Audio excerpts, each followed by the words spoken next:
Hey, Pete, this will be Dwayne's first game against his old team in 4 years since he's been here. Just what do you remember about that trade? It's kind of weird that you played them and then trade for him within a couple days.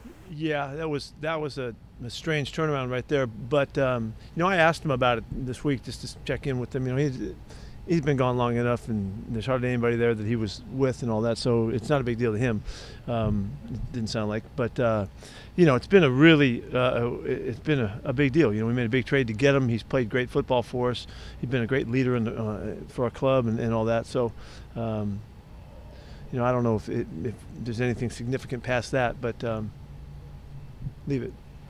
You kind of touched on it. What has he meant in the 4 years he's been here, or 3 or whatever it's been, just in terms of solidifying that position there? Yeah, he is.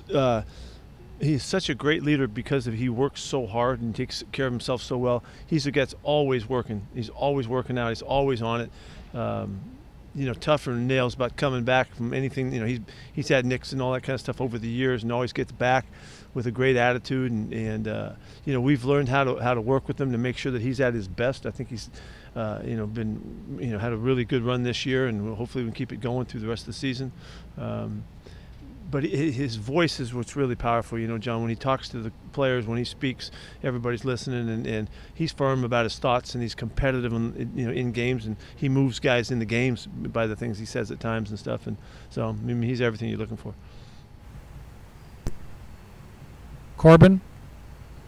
Hey, Pete, Quandre Diggs is listed as questionable. How's he doing? And if he can't go with Jamal already being out, what options do you have?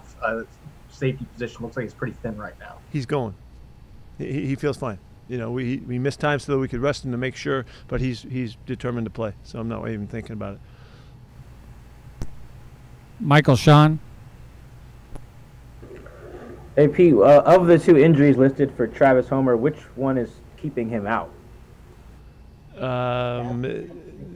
I think it's the hamstring is newer than the calf. He's kind of been dealing with the calf for a while, so the hamstring thing popped up. I think that's probably more the issue. I haven't asked him specifically that question, but that's what I would lead with because it's the newest one. Thanks. Brady? Hey, Pete, how's Adrian Peterson doing, and is he in the plans on Sunday? Adrian, he had a lower back issue that came up, and he felt a little bit coming into Wednesday, and then on Wednesday he couldn't go. So we're going to hold him out. We got to take care of him, look after him. Bob Condotta, Seattle Times.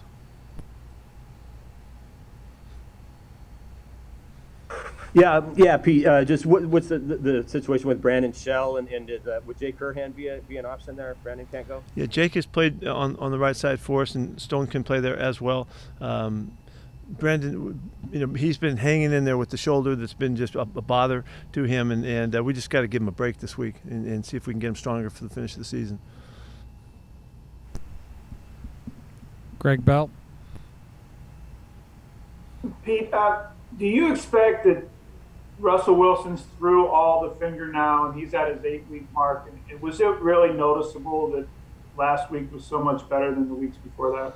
No, I just think that it was almost the logic of it, Greg, that he's better than he's been each week. Each week I can't tell you that he would report that, I feel so much better this week. And he didn't talk like that. He was talking about he can go, but it just makes sense. It's an 8-week for everybody in the world except for Russell, and he made it back in 4 weeks. And so he pulled it off and could play football and did everything he could. And he's just the best he's been. So I think he'll be better this week. And I think each week it'll feel like that for him. But he's not dwelling on it at all. He's moved well beyond. Thank you. Go Army. There you go. Big week. Curtis? Yeah, Pete, how's it been seeing Damian Lewis get back into the swing of things here, and what are you looking for out of him getting back in the lineup? Yeah, well, first, he didn't miss a snap all week. He took everything, and it was great to have him back out there. Just it feels like it's supposed to feel, it's just he's such a good football player, and as he's growing into it, it just feels good to have him out there. So he missed nothing. So he means something to us because he's been a starter and he's been working hard at it, and he's tough and all that, and so it's just helps us continuity wise. So it's a good deal for us. Michael Sean, you have a follow-up? Can somebody turn the electricity on for Curtis? It looks like he's probably no heat. The camera sucks. That's the issue. In the dark, man. Sorry. Pete, what are some of the things that Coach Canales and Coach Davis Austin bring during the week? How does what they do during the week show up on game days for you? Well, David, they have different assignments. Austin's the quarterback coach, so he's digging in with every step of the way with Russ, making sure that the plan and all that kind of stuff is well seated and all the questions are answered, and just he's on everything strictly with the quarterback. David is responsible for the passing game, and so his work goes more with Shane. He works with everybody, but he's more of an overview on that and contributes in all of the special situations that are part of the passing game. And he also gives us a really good connection with Russ, because he's been here throughout all of the years and knows all the history in the background. Like he and Nate, they hold all of the information from the past, and anything we've ever done, those guys can recycle in a heartbeat, and they're great at it. And so David's in charge of that kind of stuff, and so they have different duties, So now they're overseeing everything, Excuse me, David's overseeing everything in terms of the passing game and kind of the conduit to Shane. Thank you. Tim? Pete, I think you implied the other day that you're counting on Rashad probably to be your primary ball carrier on Sunday. Is he healthy enough at this point to sort of take on a heavy load? And how much of that do you need to see, being that it's been rare for him to be able to handle that much because of injuries throughout his career to this point? Yeah, it feels like the first time he's been back-to-back in a while. We really come back the next week and go again. So what I'm implying is that I'm hoping that he'll be a big part of it in the game. I'm not telling you numbers or any of that kind of stuff, but I'm just real anxious for him to be part of it and see what he can contribute in all of the different aspects of the plan. And so it was really good to get Alex a week, because he's got kind of a nagging issue that he's dealing with, but he made it through fine. Like always, I don't care who gets the ball the most. It doesn't matter to me. But what I will try to do is get a feel for who's doing well, who's got a good feel for it, and give them more opportunities as the game goes on. Masvida?